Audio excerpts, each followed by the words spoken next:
My name is Scott Challoner, and you are listening to the Leaders Council podcast for the people who run the country and the people who keep the country running. Now, as regular listeners of our programme will know very well, part of our mission here at the Leaders Council is to bring you a variety of distinct perspectives on leadership. And to this end, we're joined on today's programme by Inga Neaves. Inga, very warm welcome to you, and thank you for joining us on the programme. Thank you. Thank you, Scott. Now, Inga is a career coach, director and owner at Scion Mastery, formerly known as Angloslav Education, and this company is the leading provider of guardianship, educational advisory services and career coaching for foreign students coming from all over the world and learning within the United Kingdom.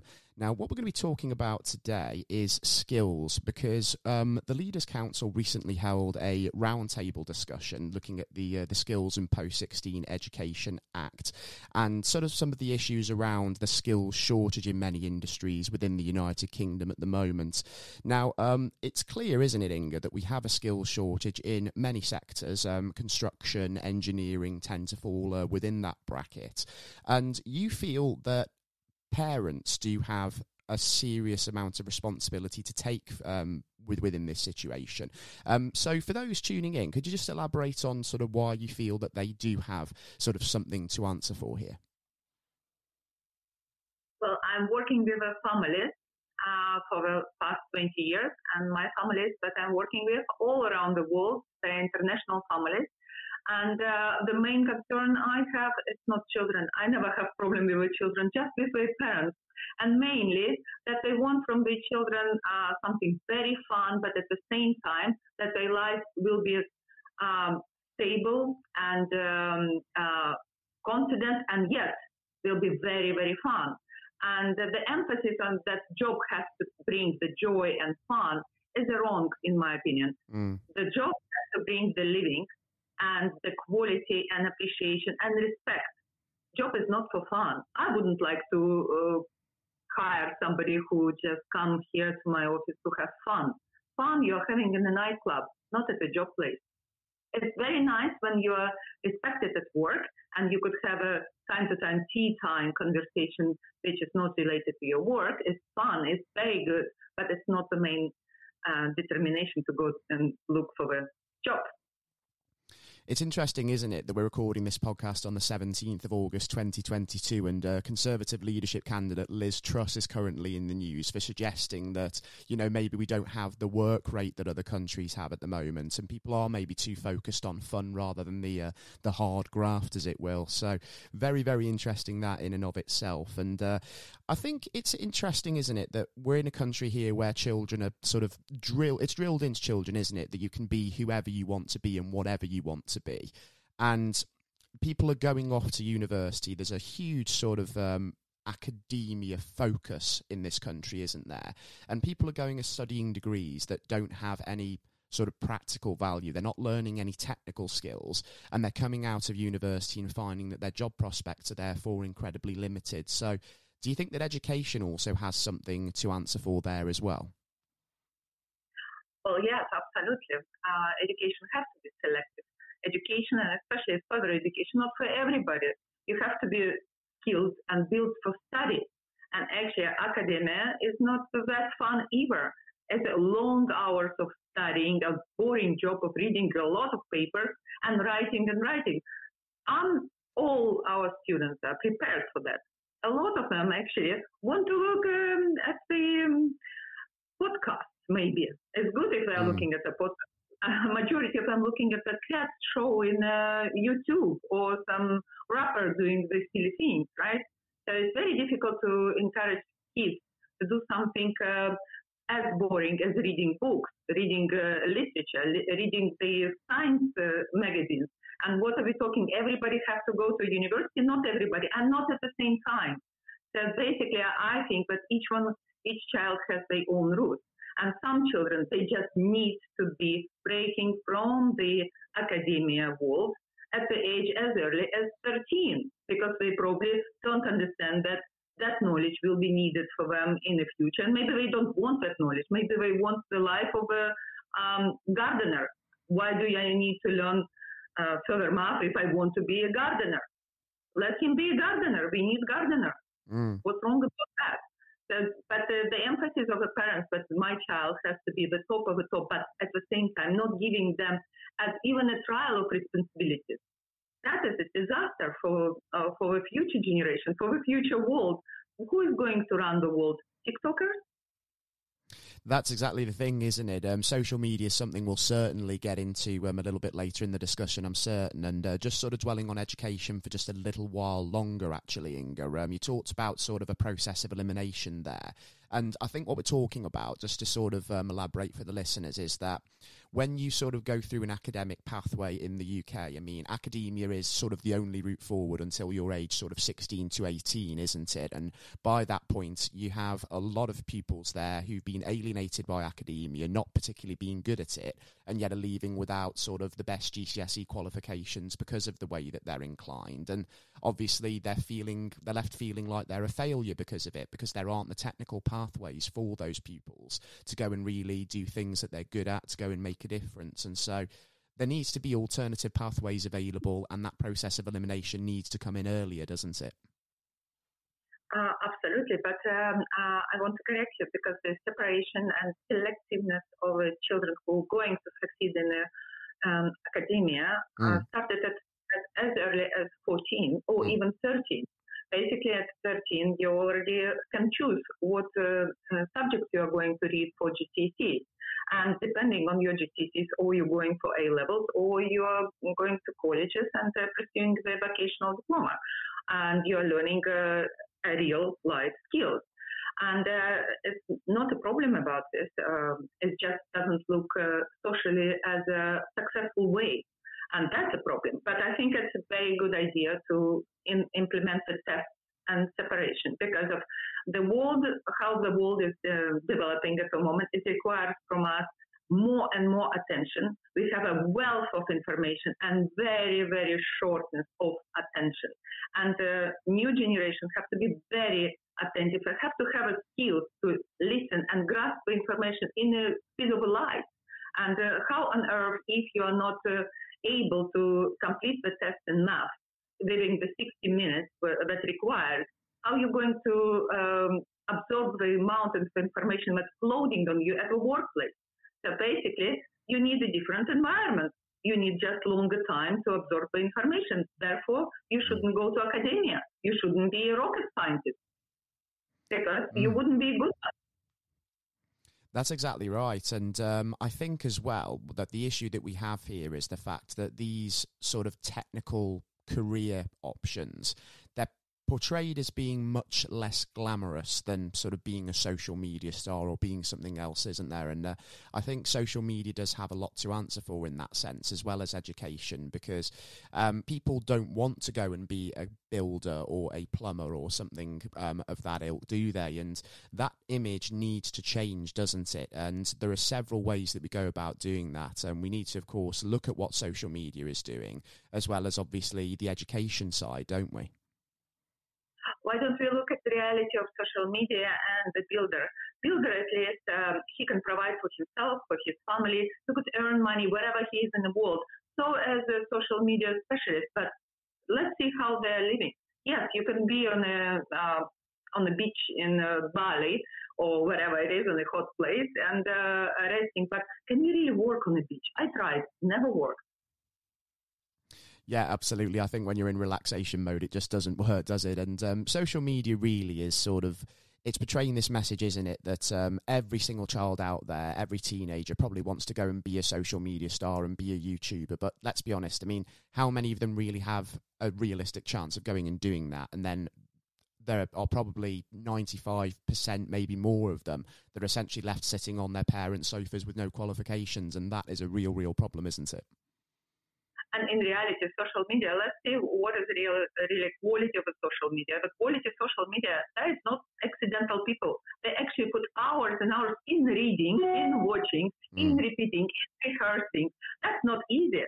And it's a really romantic idea that you will be found somewhere wiping the floor or the tables and you will become a next Julia Roberts or whoever. It's not happening.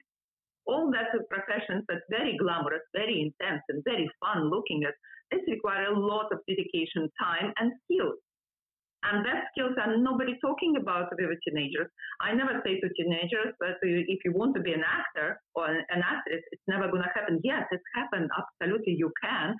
And we start from the beginning. So what are you going to do? Are you going to go on the stage? No, no, no. I'm fear of a stage. Then how could you be an actor? Exactly right. And what we need to be doing, therefore, don't we, is sort of going to children sort of earlier on in their sort of formative years, let's say, maybe at the age of about sort of 13 to 15, and explaining all of this in an engaging way, don't we? We need to sort of change the perception of industry, as it were, because otherwise you're going to get more and more sort of teenagers falling into this mindset that, you know, these are not the kind of industries that I want to go in. It's manual, it's dirty, I don't want to do it. And instead I can live a much more comfortable lifestyle, sort of doing sort of social media coverage, or being a TikToker, or being a YouTuber, or doing something else that's sort of more academically inclined. So we need to really be going in and sort of intervening a lot sooner than we are doing at the moment here in the UK. Well, somehow I find it more comfortable to be on my own sofa bed, paid by myself and earned by my own money than if I were a builder, than to be on my mom's couch at the age of 40 and being a social media star that can't afford their own sofa bed. But everyone for themselves, and back to the parents, because it's the parents that's responsible of pride that they install in the children for any job they're doing, for pride for any job that any person doing. It's much more respectable to do anything than do nothing. And let's see what the outcome produced by the someone who is producing the videos of little kittens. Yes, it's fun, but if somebody watching it 24/7, does it really give any joy to the people? Is it any purpose in life of that people? Anything that you could achieve more than just a simple living of like an animal, you know? So it's a parent's job to install it in your children, and it's a parent's job to actually install the manners. And I have nothing against the negative side of positive attitude towards everything. And what I mean, if someone is screaming at the top of their voice in the street, it's embarrassing. And I believe the parents have to tell all their children that it's embarrassing, it's shameless, and it's not polite, and it's a bad manners. And it's for parents to say that swearing is nothing clever about swearing. Anyone can swear. It's much more brain needed to actually widen your vocabulary, right? So swearing in a song, so swearing in a street is just a complication of a 4-letter word. Not much brain needed for that. And why do we respect people who are singing with such simplistic ways of using the language? Yeah, I think what we've lost sight of here in the UK to an extent, particularly with young people, is that sort of concept of doing an honest job, putting hard graft in for a day, several days, weeks, months of the year, learning skills and earning your own money. They are things that we can be proud of because we're doing things that are really contributing to society. Whereas you've challenged the fact that it's like, if you are making TikTok videos with, you know, cute little kittens or something, what good is that actually doing for anybody? It's not really truly making them happy, is it? It's not doing anything for society. And perhaps that's the kind of perception that we need to be sort of looking at here, isn't it? Absolutely. And the emphasis on that life has to be easy and fun. Why? The easy life is afterwards, no? It's afterlife activities, easier, right? But in life, it shouldn't be easy. If it's easy, then maybe it's not that interesting. The hard life making the very interesting, adventurous life. I want to see how James Bond or Indiana Jones had it easy. Would we really watch them? No.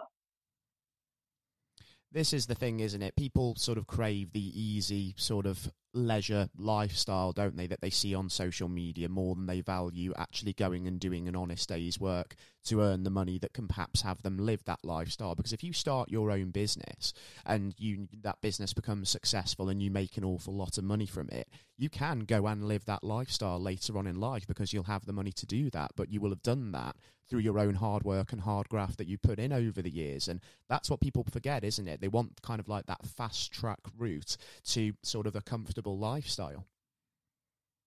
It's very interesting you mention it, but if you look at the people who made it through their business and they could go and relax on the beach, they never do. They actually continue to go. They probably die at the business job and they would never ever stop. Once you have a bag of actually the fun and the adventure and achievement of your own business, you can't stop. Exactly. And there is, you go on a beach, and a very luxury beach, and for a very short time. They want to be back. They want to be creative. They want to be useful. I think we got it wrong that easy life is a happy life. What does it mean, easy life? Adventurous life is very happy. When people respect you and when people need you, when people like what you do and demand you, that is fun. That is interesting. When nobody needs you, when nobody wants to see you, what is good about it? Okay, you're on an empty beach alone. What's fun about that? And how long the fun will be there? Exactly that. I think the sort of comfortable lifestyle, the rest period, as you say, I think it has to come as a reward for the work that you put in. And these business people that we talked about there, they are the prime example of that. And even when they are having that sort of moment to sort of rest and recharge, they are eager to get back into things, aren't they, really, really quickly, because they want to be running their own business. They want to be more creative and they want to be continuing to make that business a success. And I think that hunger is perhaps something that's maybe missing from the younger generations at the moment. And it's going to be difficult, isn't it, to try and really sort of drill that back into them to an extent. Yes, but I think as parents are responsible for that.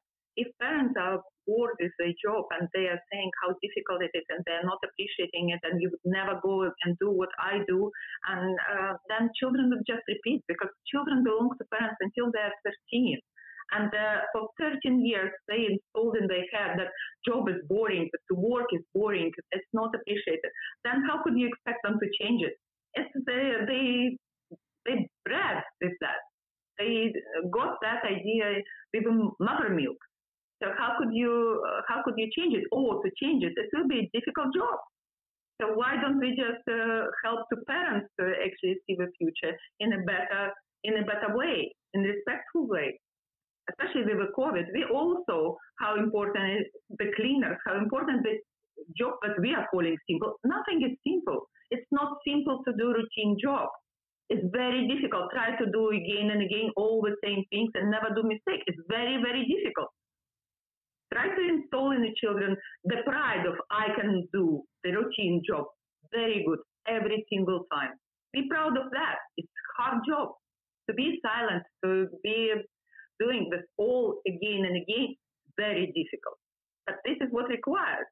Even the IT boys, I have an example of parents who actually don't want their children being IT boys, right? So they don't want them to be a programmer because parents say, oh, it's a boring life. They will be in front of a computer doing nothing. Yeah.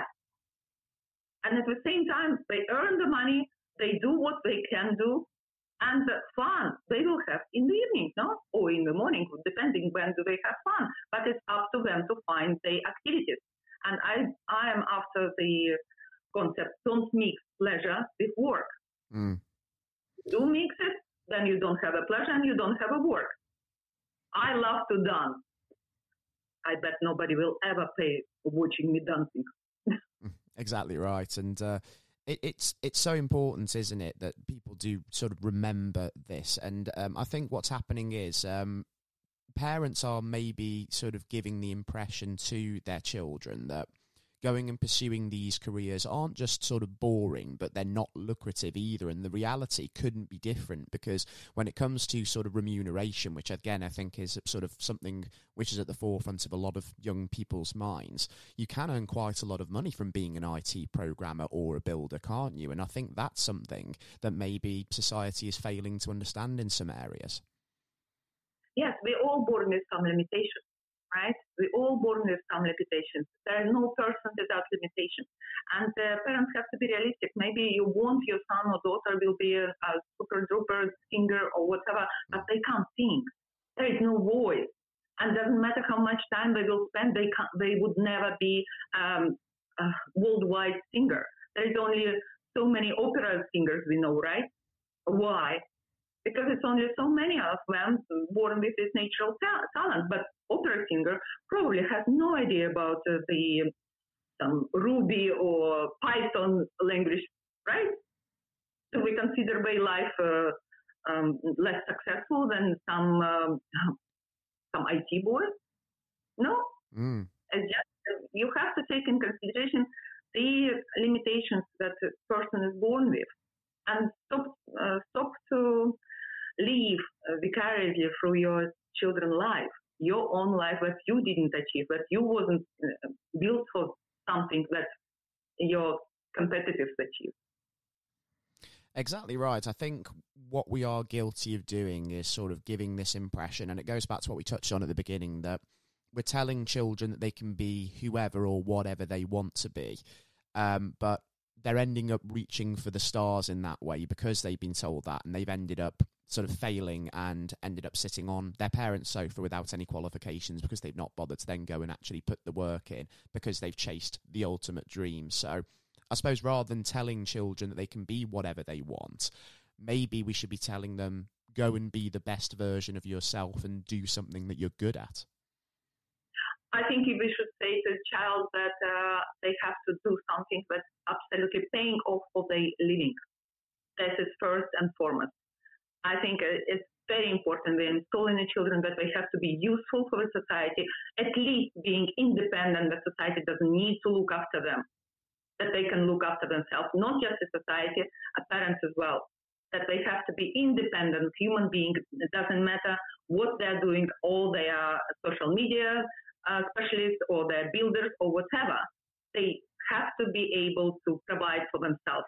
And this is a pride in providing for themselves. And for their family, they will be getting married, children, whatever, and they will be having a pride of providing for everyone, including parents as well.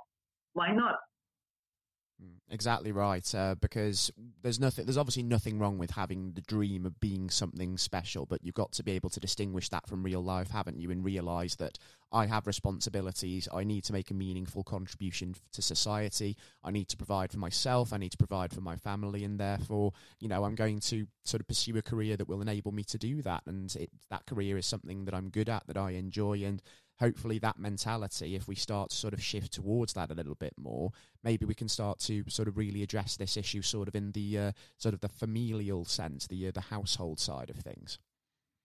I'm a little bit concerned about I enjoy what I do. Yes, I do enjoy what I do, but if the emphasis will be find what you like to do and you would never work in your life, no, it's wrong. It's wrong because of a job. Yes, it's good, but it's satisfying. It's very good, and it's a good luck if you really enjoy what you are doing and you are earning the money out of it, but it's not necessary. And I believe that if you are good at something, make sure that you fall in love with your struggle. It's much easier than to be for ages and ages without ability to support yourself, just looking for what you like to do and how to make a living out of what you like to do. You better start to like your struggles, but you're good at. If you're good at math and accounting, but you don't like this job, but you are paid very well wage for that, start to love accounting. It's much easier than to look for how to become a singer if nobody paying for the singing. Exactly that. And it's also better as well, isn't it, than going and doing something academic that, again, perhaps you're not particularly good at, but you just sort of enjoy doing it, and then you're coming out with a degree that isn't a much practical use, and obviously then you're finding your job prospects very limited as well. So you've got to carefully consider, haven't you, early on as a teenager, like your career options and what it's going to ultimately lead to. And I think they need quality coaching and intervention early on to be able to deliver that as well, don't they? I think that's going to be hugely important here. Exactly, and this is exactly what's happening in Switzerland and in France, I believe so. Definitely in Ukraine, that's the case. At 13, children started to be introduced to the real jobs. So basically, they're spending. It's a requirement. You must.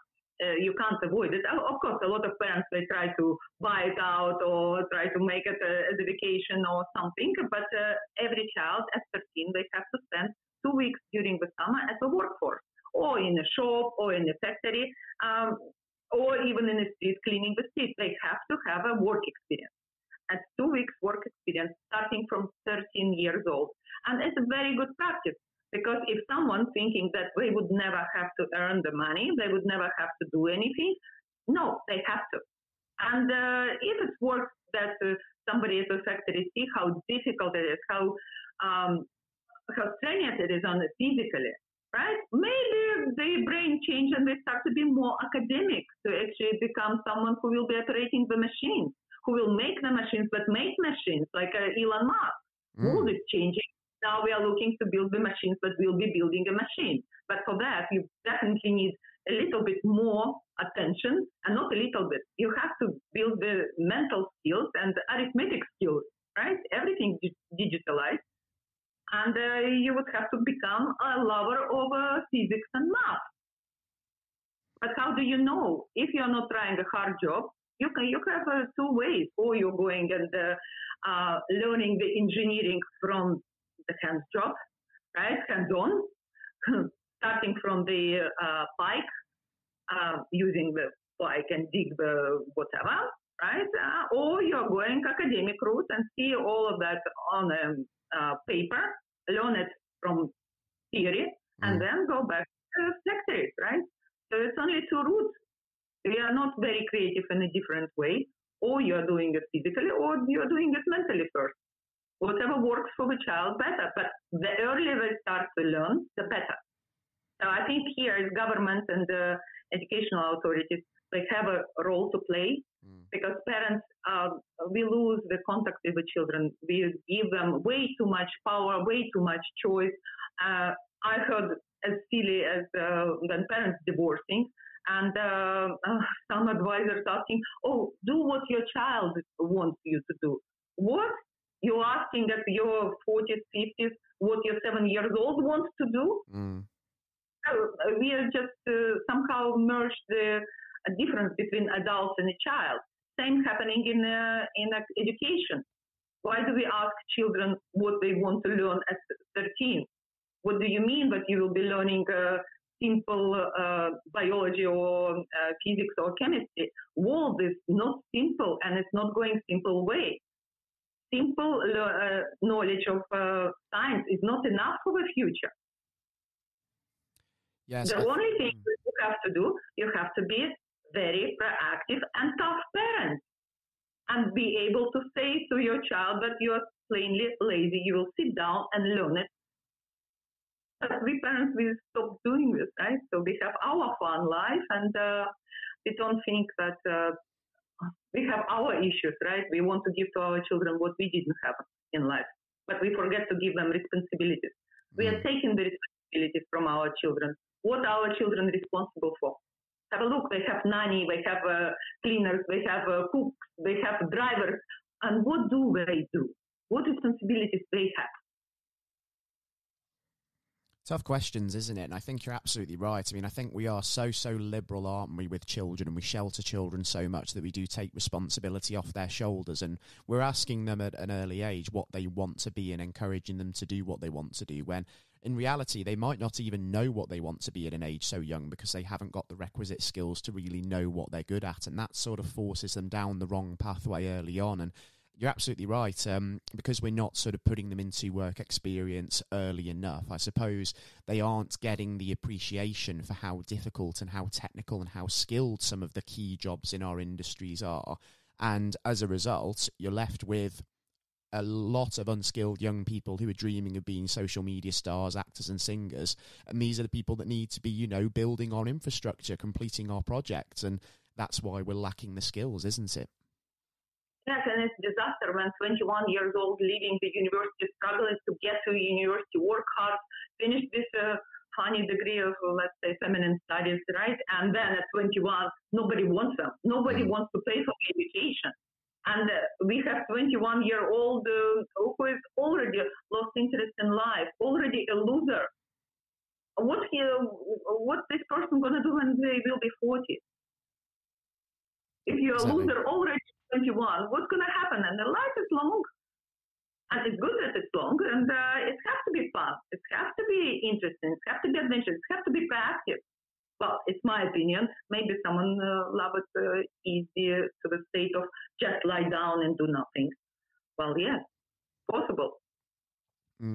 And we're looking at some action being taken, aren't we? Thankfully, the UK government has brought back the cap on student numbers for universities when it comes to certain degrees that maybe don't have the practical value. That's going to be really good to try and sort of cut that side of things out. But I suppose what we need to do is be going further, don't we, and encouraging universities to offer courses that are sort of more focused on the technical and the practical skills as well as the academic side of things, because otherwise you're going to end up with a huge amount of sociology graduates, for instance, and nobody who's skilled in going and building a house, for instance.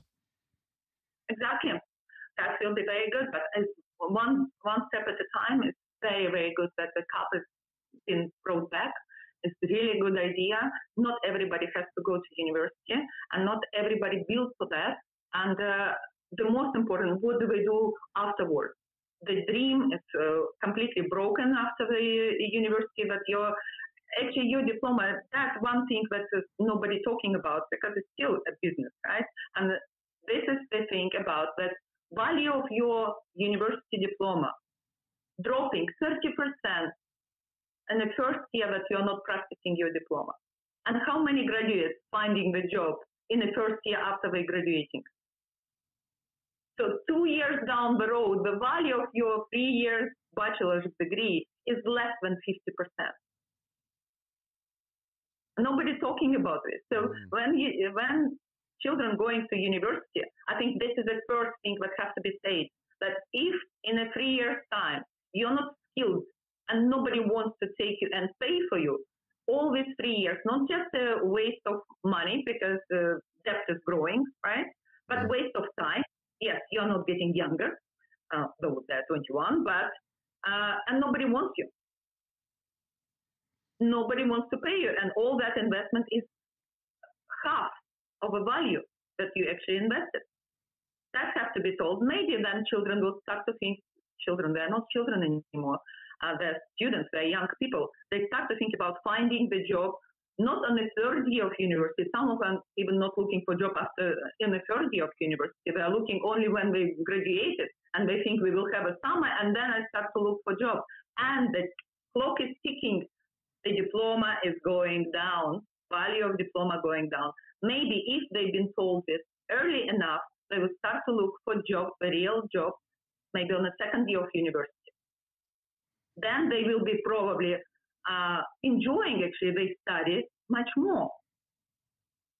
It's interesting, isn't it? Why are we not telling our young people about these things? I mean, there's not enough attention on them because I suppose there's a lot of glamour on academia and what you can do with a university degree. And there isn't enough emphasis on the fact that you need to be sort of into a career, you need to be learning and upskilling within a certain period of time, and you've got to therefore make sure that what you're studying at university is going to have the practical value to get you into a job. And I almost think that so many young people that are going and doing various types of degrees, they're not aware of this, are they? They've not been told this, and that is also a fundamental problem.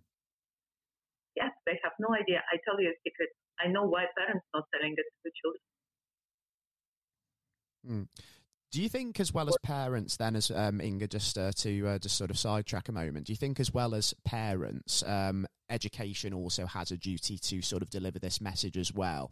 Because I suppose there are going to be instances where, in the family environment, this might not be getting across to children. So I suppose there needs to also be some responsibility elsewhere as well, doesn't there? Oh, absolutely. For educational authorities, it's much easier and better for them to tell it. But probably for them it's not good to tell because they're still having the fees paid, right? By salary paid. The more students, the better for academia, right? Mm. So why would I tell you don't go to university if you don't know how to use your degree if I'm cutting off my salary? So that's complicated as economical issues. But why parents not telling it to their children? Because they're scared of their children. And it's staggering, isn't it, that we have come to that point in as a society, I suppose. So there's a lot of fundamental things that we do need to resolve, isn't there? Not just, of course, how liberal we are with children, but also sort of how education sort of brings sort of the technical pathway into sort of the curriculum. There's a lot to look at, a lot to sort of examine across the board.